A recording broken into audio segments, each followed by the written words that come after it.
Bom dia, quero convidá-lo a abrir sua Bíblia no Salmo de número 7 nesta ocasião, para darmos continuidade à exposição deste livro que temos estudado a cada domingo.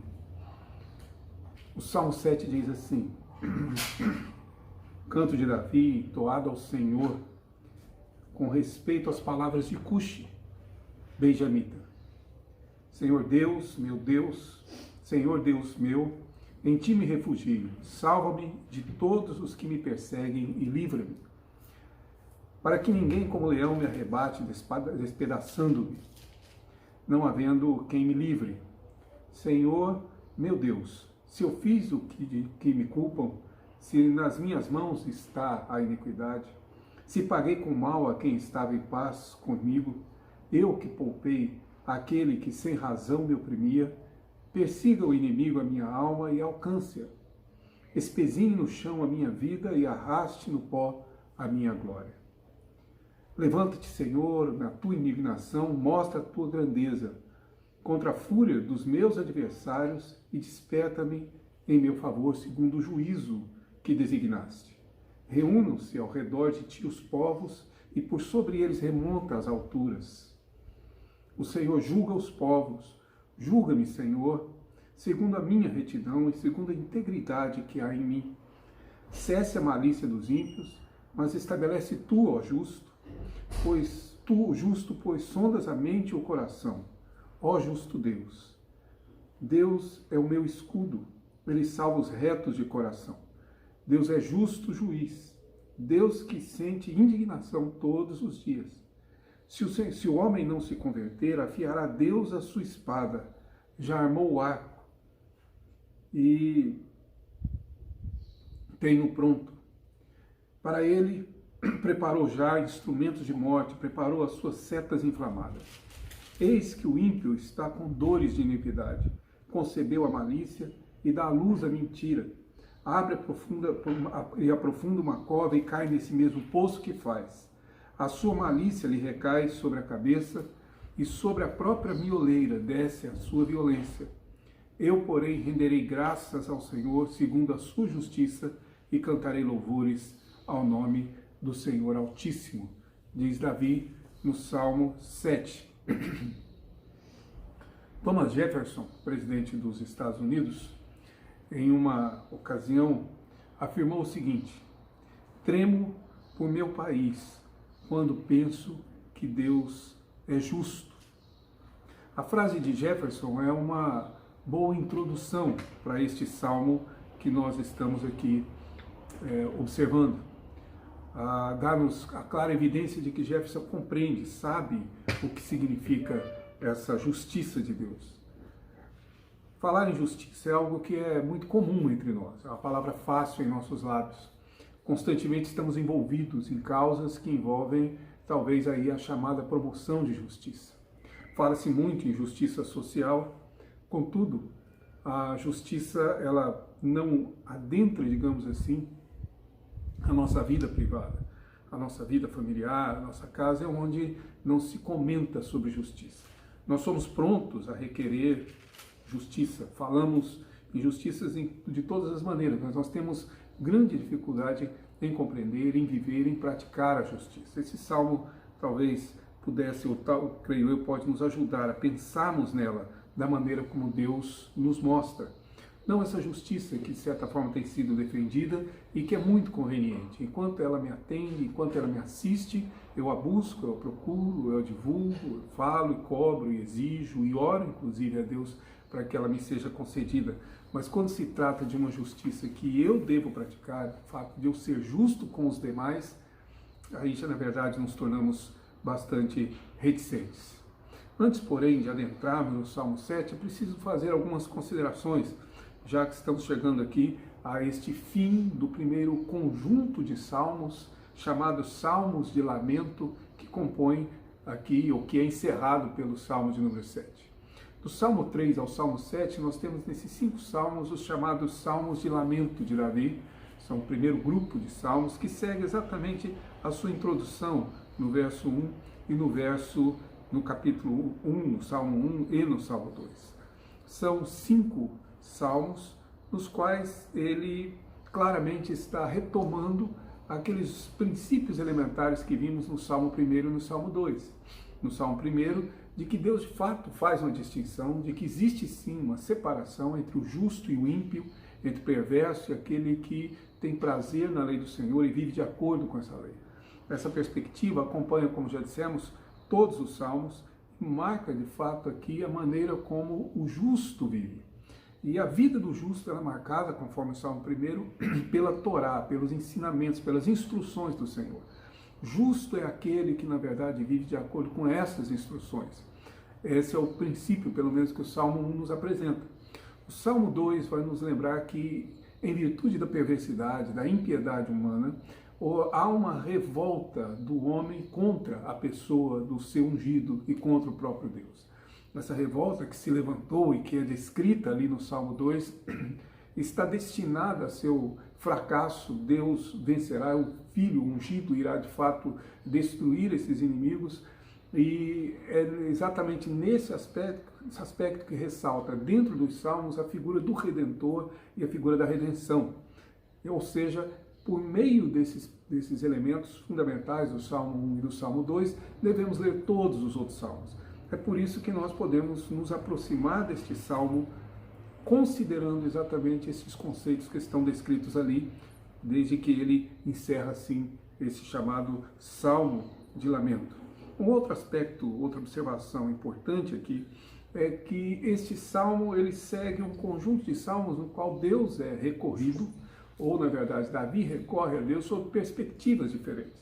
Então, se você puder observar, no capítulo 3, por exemplo, no verso 3, no verso 6, ele vai dizer que, na verdade, este Deus do Salmo 6, 3, me perdoem, porém tu, Senhor, és o escudo, a minha glória, o que exaltas a minha cabeça. Verso 6, ele diz, não tenho medo de milhares dos povos que tomam posição contra mim.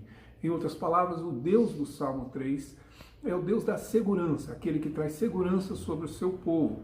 Se você caminhar um pouquinho mais no capítulo 4, verso 5, e o verso 8, perceberá que é o Deus da confiança. Diz ele, ofereceis sacrifício de justiça e confiai no Senhor.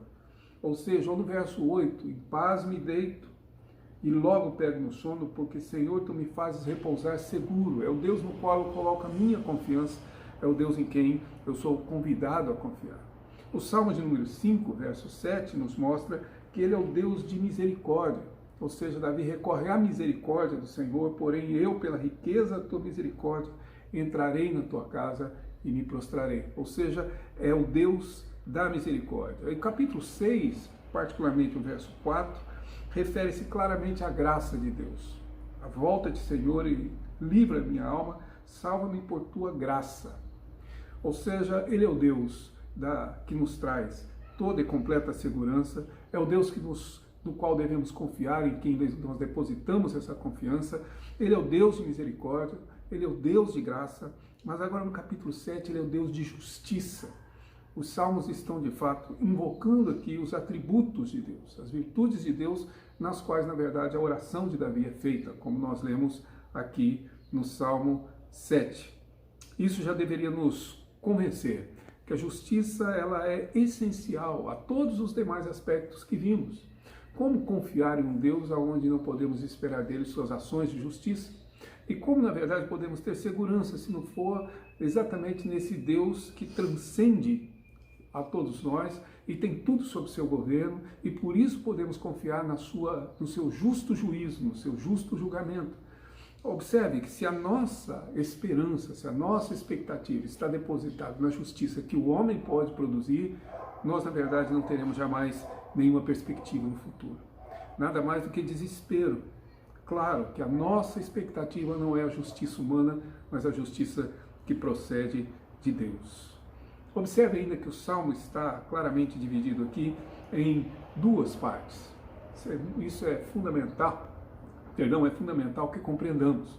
Do verso 1 ao verso 9, inclusive numa linguagem forense, o salmista, o Davi, recorre a Deus, claramente alegando aqui, ou buscando aqui, em uma oração que Deus execute a sua justiça.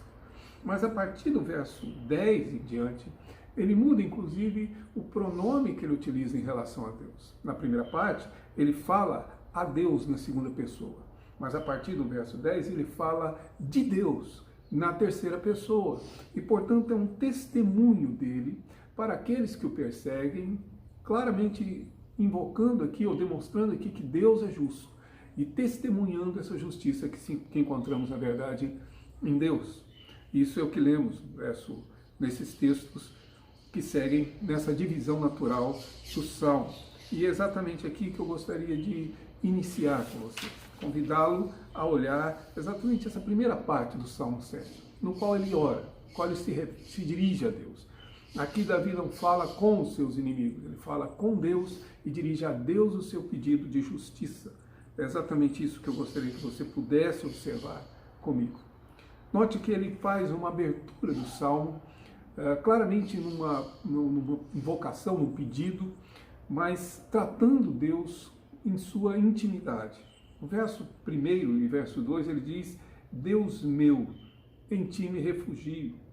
A referência que ele faz, inclusive, no verso de número 3, Senhor, meu Deus, o tempo todo é nessa intimidade, é nessa tratativa, digamos assim, nesse pronome possessivo que revela uma intimidade dele com o seu Deus. É em quem ele se refugia,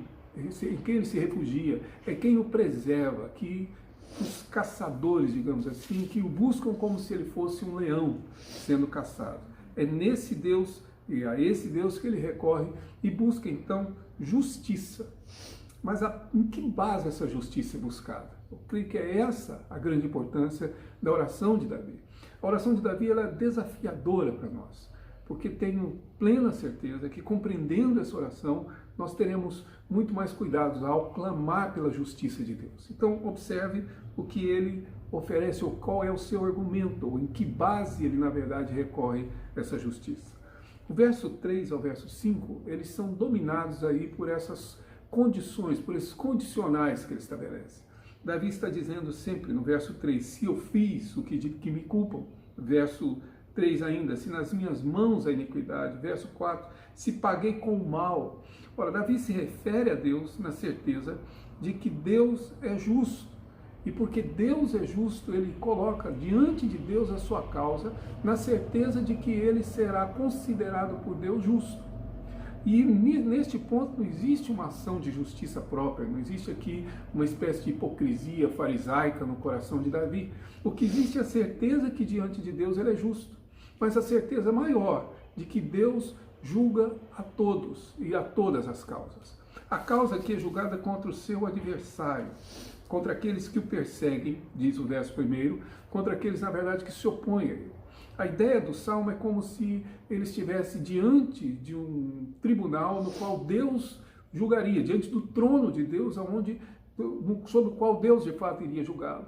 E, portanto, ele diz, se eu sou de fato culpado, se de fato eu cometi iniquidade, se de fato eu paguei com mal, se de fato eu poupei ou de alguma forma eu preservei aquele que na verdade é ímpio, aquele que me oprimia e na verdade de alguma forma eu puni aqueles que são justos, se de fato existe em mim esse pecado, diz ele, observe o verso 4 e principalmente o verso 5, diz ele no verso 5, persigo o inimigo a minha alma e alcance-a, espizinhe no chão a minha vida e arraste no pó a minha glória.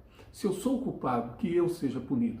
Se eu de fato cometi alguma injustiça, que a justiça do Senhor caia sobre mim e persiga o inimigo e que eu sofra todos esses danos, que de fato eu sofra tudo aquilo que o teu juízo determinar. Ou seja, nessa sua primeira argumentação, ele se coloca diante de Deus, mas ele se coloca não como alguém que advoga para si a justiça, como se os outros não fossem culpados. Mas a sua primeira palavra é julgue-me, ou julgue a minha causa. Se eu de fato sou injusto, que eu sofra todo o dano da minha injustiça. E aqui já dá para perceber que essa não é uma oração que fazemos. Nós sempre nos colocamos como as pessoas que são justas, aquelas que não cometem injustiça, aquelas que estão corretas. Errados são sempre os outros. Nós somos sempre os injustiçados, nós não nos vemos como aquelas pessoas que cometem injustiça. Portanto, quando nós oramos ao Senhor e clamamos ao Senhor que execute seu juízo, nós devemos estar conscientes que Ele executará o juízo. E se nós formos achados culpados, sobre nós recairá o seu juízo. Essa é a oração que Davi faz. É exatamente este o pedido que ele faz, ou seja, que o Senhor julgue entre ele e o seu inimigo, para de alguma forma, se há algum erro, alguma falta nele, que ele seja julgado e punido. Mas se não, se ele for justo, que o Senhor então puna o seu adversário. Recorrer a Deus ciente de que não existe culpa em nós. Esse é o nosso ponto. Recorrer a Deus ciente de que não existe em nós injustiça. E como fazer isso? Claro, só existe uma maneira de fazer isso. Isso me lembra um amigo meu, lá do tempo em que morava em Goiás, em Goiânia, e que recebeu uma multa indevida. Ele, dirigindo seu carro, recebeu em casa uma multa, a multa era completamente improcedente. Ele não estava no local na hora, ele não estava dirigindo daquela maneira, e ele, claro, se dirigiu ao Detran da cidade para questionar a multa. Foi até lá, estacionou dentro do Detran e foi questionar a multa. Quando ele questionou a multa, o atendente pediu a ele que apresentasse então os documentos do carro, sua carteira de motorista, etc., para poder de alguma forma preparar a defesa. E quando ele apresentou os documentos, ele na verdade estava com seu IPVA, seu licenciamento, atrasado há anos. Não sei se você percebe, é a maneira como algumas pessoas se aproximam de Deus. Existe todo um erro, uma injustiça cometida, mas quando ele sofre uma pequena injustiça, ele recorre a Deus para que Deus julgue esse ato. Não preciso nem acrescentar que o carro dele ficou lá mesmo no pátio do Detran. Ele não pôde tirar de lá exatamente porque ele estava, digamos assim, culpado diante das autoridades. É essa a questão. Como eu posso me apresentar diante de Deus e recorrer a Deus, pedindo a Deus que, de alguma forma, julgue a minha causa? Eu preciso estar justo. E a minha justiça depende, claramente, de andar nos caminhos dele, Salmo 1, e depende de eu crer no Redentor, Salmo 2. É assim que eu me torno justo diante de Deus. Mas continuando, se você puder observar, o Salmo pede para que Deus julgue a sua causa. O verso 6 é o verso importante, talvez o central deste salmo. Diz ele: levanta-te, Senhor, na tua indignação, mostra a tua grandeza e contra a fúria dos meus adversários desperta em teu favor. Ou seja, levanta-te e julga. É importante porque, na verdade, este salmo talvez esteja sendo referido ao texto de 1 Reis 8, quando Salomão orou na dedicação do templo. Naquela ocasião, ele recorreu também a Deus, basicamente desta forma. É uma súplica para que Deus levante. Mas levante de onde? Deus levante do seu trono e julgue a minha causa. Que ele, como soberano rei de todas as coisas, se levante e julgue. É isso que ele está pedindo, a justiça que vem a partir daqui.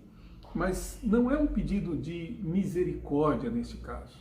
Davi não está pedindo para que Deus tenha misericórdia. Davi está pedindo para que Deus execute sua justiça.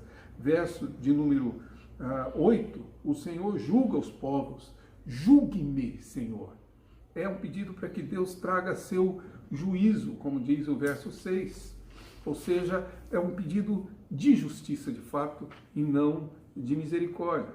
Mas baseado que, na realidade, ele está suplicando essa justiça. A justiça de Deus, particularmente aqui, não é, na verdade,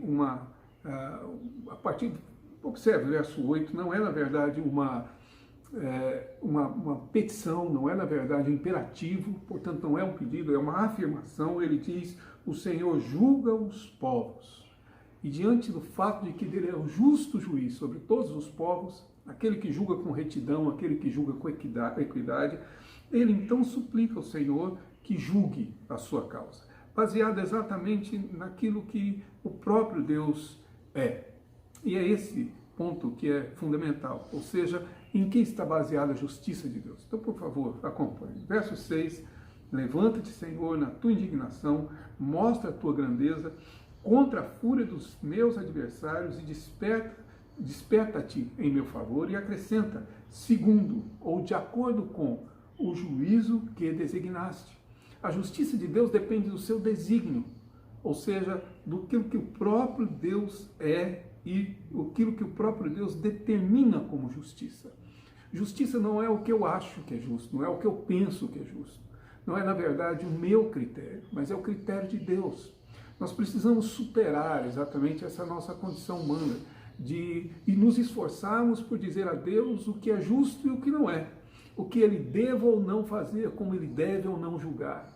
Aqui a postura de Davi é simples, é de acordo com o juízo que tu designaste, de acordo com a tua palavra, de acordo exatamente com a tua justiça, de acordo com o teu critério. Essa deve ser a nossa perspectiva de justiça. Em tempos como este que vivemos, em que na realidade a nossa sociedade tem se tornado altamente pragmática, a verdade já não é tão importante. Portanto, o que é justo não é aquilo que é verdadeiro. O que é justo é aquilo que é prático, aquilo que me atende, aquilo que me é conveniente, aquilo que de alguma forma atende os meus interesses. E é por isso que, na verdade, nós vivemos esse caos social. Nós não temos uma referência que nos transcenda, uma referência que esteja acima de nós daquilo que é verdadeiro. A verdade é o que eu penso, na verdade, ou em outros aspectos, as pessoas entendem que cada um tem a sua verdade. E, na realidade, o que Davi está dizendo é que Deus deve exercer o seu juízo de acordo com o seu desígnio, de acordo com o seu critério. Deus nos diz o que é justo, não nós dizemos a Deus o que ele deve fazer. É Deus quem julga e julga com retidão, porque os seus juízos são sempre retos, porque a sua justiça é sempre perfeita. Ou seja, aqui existe exatamente este critério. É Deus quem determina o que é justo e de acordo com a sua palavra que ele julga. Portanto, se você quer recorrer à justiça de Deus, o primeiro papel que eu e você devemos ter é exatamente o papel de nos condicionarmos, de modelarmos, ou de pelo menos conduzir a nossa vida de acordo com a palavra dele. Porque é ele quem determina o que é justo e verdadeiro, não eu e você. Observe ainda que, nesse mesmo sentido, ele diz no verso de número 8, o Senhor julga os povos. Julga-me, Senhor, então acrescenta, segundo a integridade que há em mim, segundo a minha retidão. Esses são dois aspectos fundamentais. Davi está de fato afirmando a Deus que ele é reto. Davi está afirmando de fato a Deus que ele é íntegro. E por isso ele pode invocar o juízo de Deus. Ele pode pedir a Deus que julgue, porque ele tem certeza que Deus virá em sua defesa, porque ele é justo. E neste ponto, não há dúvida que nós temos um grande desafio diante de nós. Viver em retidão já é um desafio enorme em nossas vidas. Nossos atos, nossos pensamentos, nossas palavras, nossos sentimentos serem retos diante de Deus. Aquilo que eu faço é recorrer a Deus quando sou perseguido ou quando enfrento um adversário, qualquer que seja ele, inclusive social, e nessas condições poder afirmar, Senhor, julga de acordo com a retidão que há em mim, julga de acordo com aquilo que eu sou. Observe, é este o critério que Davi está estabelecendo. E julga-me de acordo com a minha integridade. A palavra integridade significa sempre a ideia de ser inteiro, de ser por completo, de ser em todos os aspectos da vida justo e reto diante do Senhor. Sempre me lembra um livro de Charles Swindoll chamado Firme Seus Valores, em que ele conta uma história exatamente no capítulo em que ele fala sobre integridade. Nessa história, ele conta, claro, de um norte-americano que foi comprar um tiqueirinho para poder passar um dia no parque, como um domingo igual a esse, e estendendo, depois de comprar o frango, foi até o parque, estendeu a toalha, sentou-se na toalha, e ele e a sua companheira começaram então a abrir a caixa para poder comer, depois de algumas horas que estavam lá. Ao fazer isso, ele percebeu que a caixa de embalagem não continha, na realidade, os frangos que ele quis comprar, o alimento que ele quis adquirir, mas sim o lucro da loja, dólares dentro da caixa. Ele então voltou, desfez todo o seu piquenique e voltou para devolver o dinheiro. Com isso, claro, o dono do estabelecimento, que já havia percebido o erro e desesperado pela perda daquele recurso, ficou profundamente, digamos, surpreso, perplexo com essa conduta dele. E quis, claro, chamar jornais, revistas para fazer entrevistas, para poder notificar, para poder usá-lo como exemplo de conduta, exemplo de honestidade. Ele insistiu dizendo que não. E como houve uma insistência muito grande do dono do estabelecimento, ele teve que confessar: eu não posso, porque eu sou casado e a mulher que está comigo não é minha esposa. Ou seja, integridade tem a ver exatamente com isso. Com você ser íntegro e reto em todas as coisas. Não é ser honesto em algumas, não é ser justo em algumas, não é ser, em alguns aspectos, digamos assim, alguém que cumpre a palavra, mas em todos os aspectos. É por isso que Davi, quando diante de Deus está, ele pede: julgue-me, Senhor, segundo a minha retidão. E acrescenta dizendo: segundo a integridade que há em mim. Por isso, ele pode invocar a justiça do Senhor aqui em termos de integridade. Mas há um outro critério que está presente aqui e que eu gostaria muito que você pudesse observar. Diz ele no verso 9: cesse a malícia dos ímpios, mas estabelece tu o justo. É como no Salmo 1, lembra-se? O justo, o Senhor conhece o caminho do justo, mas o Senhor, o caminho do ímpio, perecerá. Aqui mais uma vez diz ele: cesse, diz o verso 9, a malícia dos ímpios, mas estabelece o justo. E acrescenta: pois sondas a mente e o coração, ó justo Deus. É interessante porque essa é uma expressão que acontece aqui e que vai se repetir em vários outros salmos. E é um conceito muito comum que usamos, de um Deus que sonda mente e coração, Deus que sonda o íntimo do homem. Observe, capítulo 11 do Salmo, verso 3, se você puder, diz assim: ora,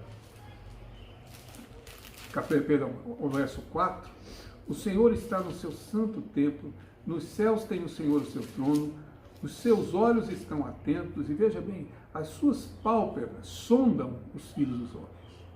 Observe o capítulo 17, verso 1 do Salmo.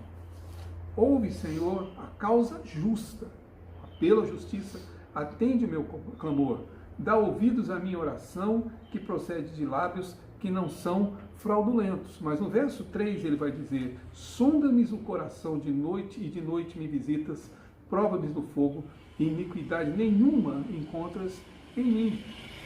Observe o Salmo de número 26, por favor. Verso 2, Davi diz: examina-me, Senhor, e prova-me, sonda-me o coração e os pensamentos. Se você puder, veja o Salmo 139, o famoso Salmo 139, que começa exatamente, você com certeza já deve ter declamado de memória, mas ele começa dizendo: Senhor, tu me sondas e me conheces. Sabes quando me assento, tu sabes quando me levanto. E essa expressão acompanha, claro, a Escritura. Provérbios, capítulo 2, capítulo 21, perdão.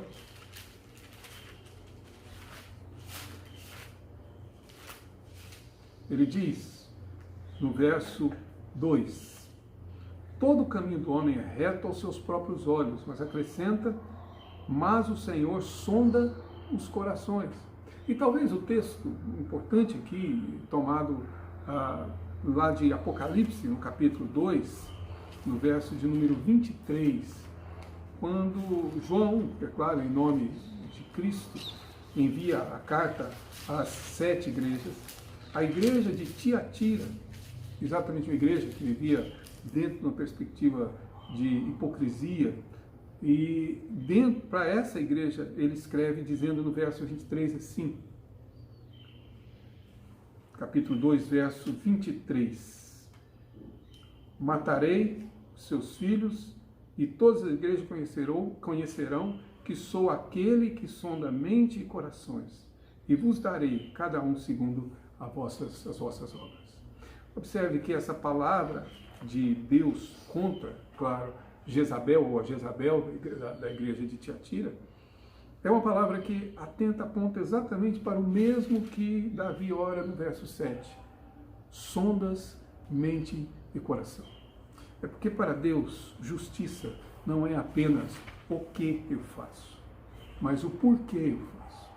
Não é apenas realizar aquilo que é correto, é realizar aquilo que é correto pelos motivos corretos, pelas razões corretas, pela motivação que seja de fato procedente e de acordo com a palavra de Deus. Deus não está apenas preocupado com aquilo que você faz. Deus de fato se interessa em saber por que você faz. Não é o fato de você talvez entregar o seu dízimo, mas é por que você está entregando o seu dízimo. Não é simplesmente o fato de você ir à igreja, agora impedido de ir, né? Para alguns talvez seja até uma certa justificativa, mas o porquê você vai. Não é simplesmente o fato de cantar louvores, que é perfeitamente correto, mas o porquê você canta. Não é, na verdade, simplesmente o fato de você exercer alguns cargos, algumas funções e servir voluntariamente a Deus por meio da igreja, mas é por que você faz isso. Não é simplesmente o ato de você ser justo na sociedade, de alguma forma trabalhar honestamente ou atender aos seus patrões de maneira correta, mas é porque você o faz, é fundamental. Não é simplesmente a maneira como você se conduz honestamente dentro do seu lar, mas é a maneira como você, a razão por que você o faz. Ou seja, Deus sonda mente e corações. O juízo de Deus não é executado somente naquilo que eu e você fizemos, mas é executado também sobre aquilo que vem ao nosso coração. As motivações que temos, os nossos interesses, que não sejam de fato interesses pessoais, egoístas, mas interesses que na verdade atendam aquilo que é o propósito e a vontade de Deus. Ou seja, a justiça implica em saber o que se passa no meu coração. Eu posso até fazer um elogio a alguém, mas se esse elogio vem acompanhado de um outro interesse que não seja de fato o interesse lícito, isso é injustiça.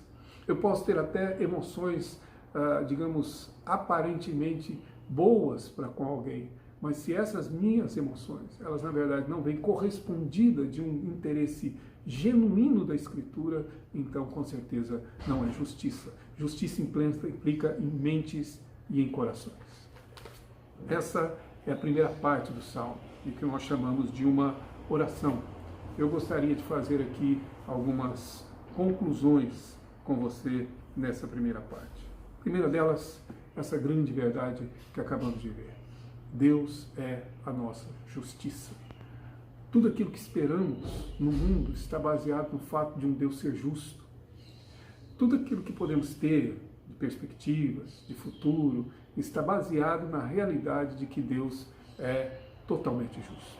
A nossa esperança, a nossa segurança, a nossa confiança, a nossa paz depende exatamente desse atributo de Deus, dele ser justo, perfeitamente justo. Mas além disso, eu gostaria de convidá-lo a refletir. Da próxima vez que você for fazer uma oração invocando a Deus como um justo juiz para julgar a sua causa, lembre-se, é preciso que os seus critérios sejam os critérios que estão aqui. Deus sabe o que é justo, não você. Deus nos ensina a sua justiça, não você ensina a sua justiça a Deus. É Deus quem, na verdade, determina o que é justo, é o seu desígnio que diz aquilo que é verdadeiro, que é correto, que é ético e que é justo. Não somos nós, não sou eu e não é com certeza você. Lembrando-se que ao fazer isso, nós estamos invocando um Deus que é justo, que vai julgar a causa entre você e o seu adversário, entre você e aquele que te persegue. E nesse julgamento, Deus trará juízo sobre aquele que não for justo aos seus olhos. Portanto, é necessário que entendamos que Deus julgará a mim e àquele contra quem eu tenho essa demanda. Deus trará seu juízo sobre nós. Lembrando mais uma vez que esse juízo de Deus está baseado nessa retidão que Ele encontra em mim, nessa integridade que Ele vê em mim. Se eu de fato pequei, se eu de fato pratiquei iniquidade, que a justiça e o juízo de Deus recaia sobre mim, diz Davi. Mas se não, que o Senhor se levante e defenda a minha causa. Mas o critério de julgamento é exatamente o critério de Deus, e particularmente o fato de que Ele sonda mente e sonda corações. Eu espero que você seja encontrado íntegro diante de Deus. Eu sei que a sua pergunta é, e deve estar falando no seu coração, que ninguém pode de alguma forma exercer essa justiça diante de Deus. Não, ninguém pode, a não ser que estejamos nós no nosso Redentor.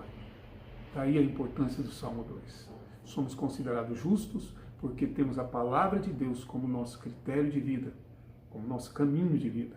E nós cremos e confiamos no nosso Redentor, do Salmo 2, ungido, o Filho. E por conta disso, por causa disso, é que podemos ser considerados por Deus justos. Eu creio que agora você compreende a frase de Thomas Jefferson. Ou seja, dá para compreender porque ele afirmou que quando ele lembra que Deus é justo, ele treme pelo seu país. Considerando quem Deus é, na verdade, nada mais podemos fazer do que senão tremer diante dele. Ele é um Deus de segurança, é o Deus em quem confiamos, é o Deus de misericórdia, é o Deus de graça, mas ele também é um Deus de justiça. É um Deus para nos tratar com toda a misericórdia e graça que necessitamos, mas ele também é um Deus a ser temido pela sua justiça. É o que veremos na próxima ocasião, quando estudarmos a segunda parte deste Salmo 7. Que Deus o abençoe, tire um momento para orar diante do Senhor, e que assim a graça de Deus esteja com você durante toda esta semana e até que tenhamos condições de nos encontrar novamente.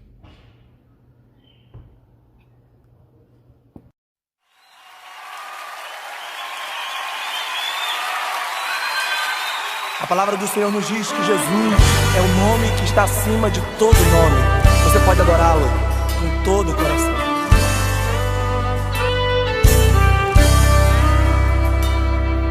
Ó Deus, Tu és o meu Deus forte, o grande El Shaddai, todo-poderoso Adonai. Teu nome é maravilhoso, conselheiro, príncipe da paz, Yeshua HaMashiach, Deus Emanuel. O pastor de Israel, o guarda de Sião, a brilhante estrela da manhã. Jesus, Teu nome é precioso, meu Senhor e Cristo, o nome sobre todos pelo qual existo. Jireh, o Deus da minha provisão. Shalom, o Senhor é a minha paz. Chamar, Deus presente sem testar. É o Elion, outro igual não há, não há. Jeová Rafa, meu Senhor, que cura toda dor. Se Dequenu e a fé, minha justiça é. Elohim, Elohim, Deus, no controle está, meu Deus. Tudo governa, Jeová Rafa, meu Senhor, que cura toda dor. Se Dequenu e a fé, minha justiça é. Elohim, Elohim, Deus, no controle está, meu Deus. Tudo governa.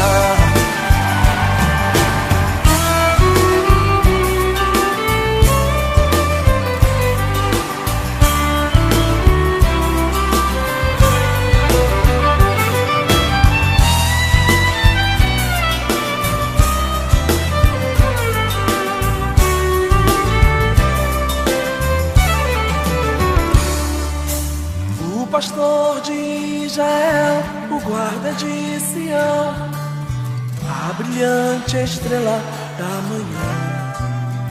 Jesus, Teu nome é precioso, meu Senhor e Cristo, o nome sobre todos pelo qual existo. Jireh, o Deus da minha provisão. Shalom, o Senhor é a minha paz. Chamar, Deus presente sem testar. É o Elion, outro igual não há, não há. Jeová Rafa, meu Senhor, que cura toda dor. Se Dequenu